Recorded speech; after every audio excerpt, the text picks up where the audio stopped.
Guten Morgen, muchachos. How you doing? Welcome back to Football Digest Daily. My name is Nyash, and I'm super elated this morning. Hope you're having a fantastic Monday. Now, let's check what has been happening over the weekend as far as sports is concerned, and more so football, because this weekend has been more football than any other sport, right? Locally, we had, of course, the top of the table clash as Mahia took up against Tusker. Sisi kama Tusker, we went to Machakos, and you're thinking, yeah, we can actually show why Mahia might not win this league unbeaten. They might win the league, yes, but not unbeaten. Nah, we didn't do that. We didn't push that agenda as much because we lost that game 1-0. Tight game, of course, top of the table clash is always like that. And I'm sure Matano had prepared the boys vibaya sana. This game week anataka jokes. Or rather last week anataka jokes. So I was very serious about that game. But Gor Mahia came out on top 1-0 win. And now they have 43 points. They are like 10 points clear now. If not, I think City Stars did not win against AFC Leopards. So Gor Mahia now, I think they have 46 points. They could be 13 or 16 points clear.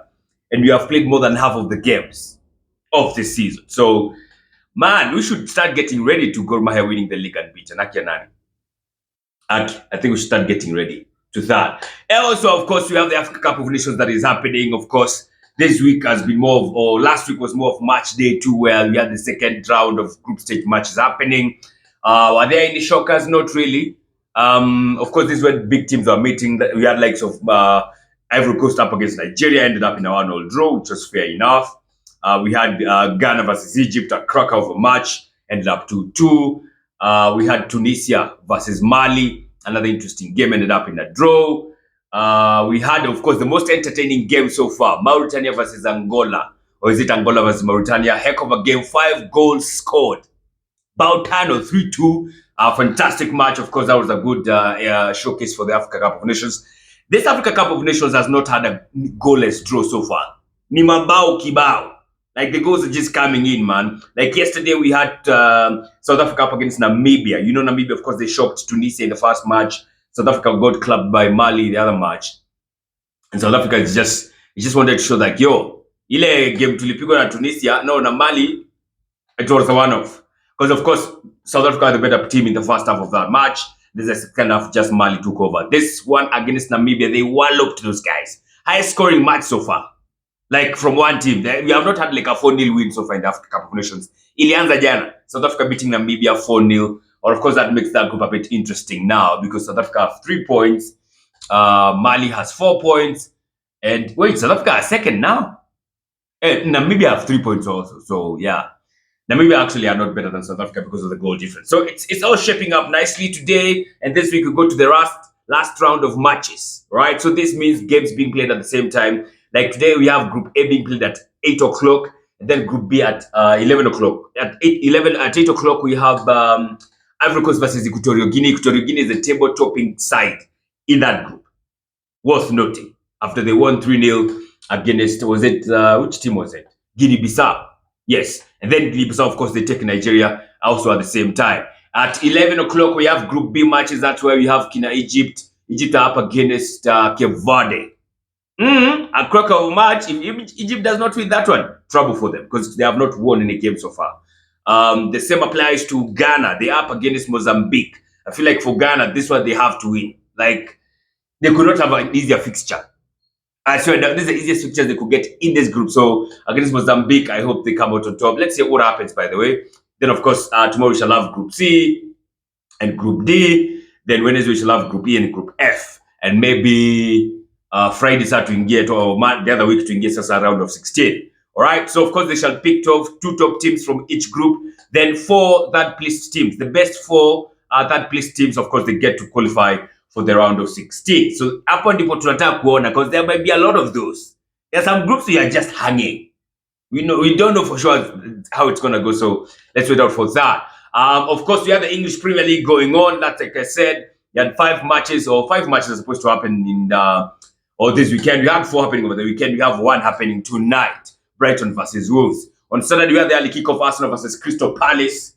Since come Arsenal, we absolutely slapped Crystal Palace. You know, before the game, I was like, Crystal Palace is such a good side. Let's just see how we can measure ourselves against them. You know, like, I was counting on Olise being there, or Eberechi Eze, Edoa. Olise was not there. I did not see it. Blue did like Mateta.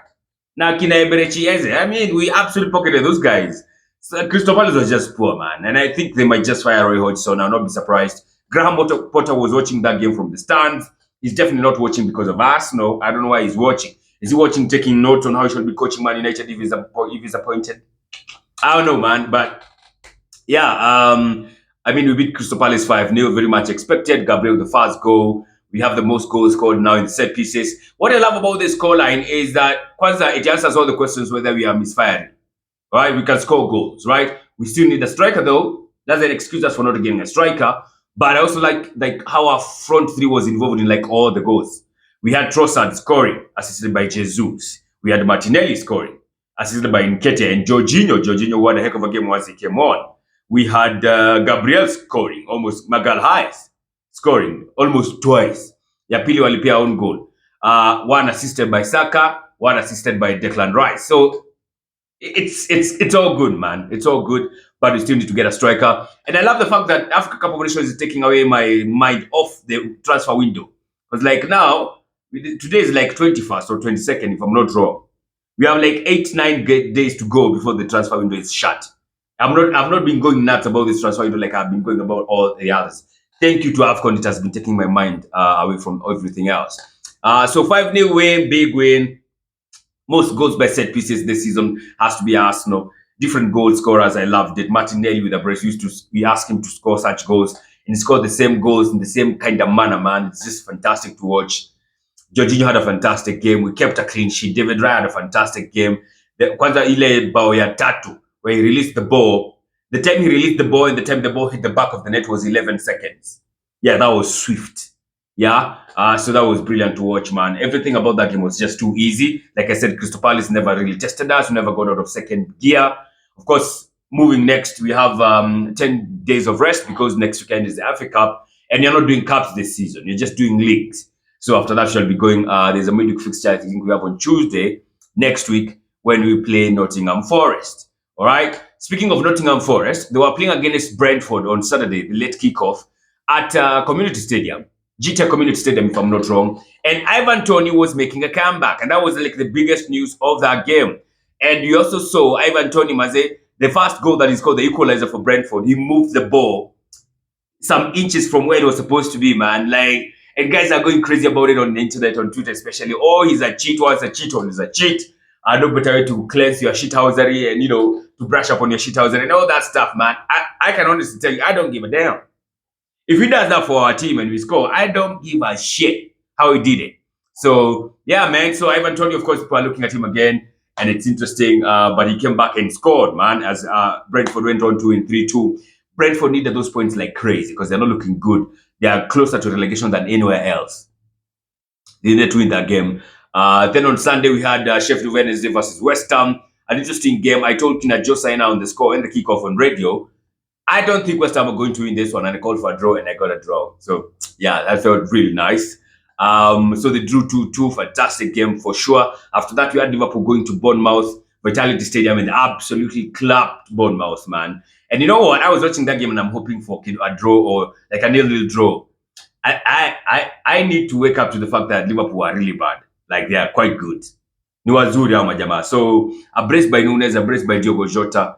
I mean, not an easy win per se, but a very important win for Liverpool to go 5 points clear.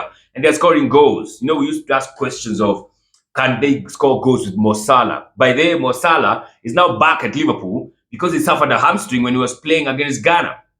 He has left the camp. He's gone back to Liverpool for recuperation and rehabilitation. So, yeah, man. So, yeah, Liverpool are scoring goals and it's good for them, I guess. It's good for them. So, that's what's up, man. Also, we had in La Liga, we had my team, we had Real Madrid playing against Almeria. And I thought Almeria had a sumbua. Almeria gave Girona a run for their money. I think they actually held them to a draw. Man, we had to rely on the referee and VAR in the last minute to score the winner. It was you are trailing 2-0. So, it felt quite nice to actually get back to winning ways. But damn, of course, people are going crazy about VAR and the refereeing. Kinda hideous. Kind of not straightforward, but it is what it is, man. So that's how the cookie crumbled this weekend. Of course, we go to another week where we have more Afcon matches. We have a game tonight. What is happening during this week? Yeah, I think that's what is taking our minds now. People are so invested in Afcon that you understand kuna these other matches happening. And I'm loving that. It's so fantastic to watch. All right, that's what's up. This week shall be having a podcast. Did not have a podcast dropping last week because of a few technical issues. Hii week in the lazima, so be on the lookout for that. Have a fantastic Monday and a fantastic week. God bless. I'll catch you on the next one.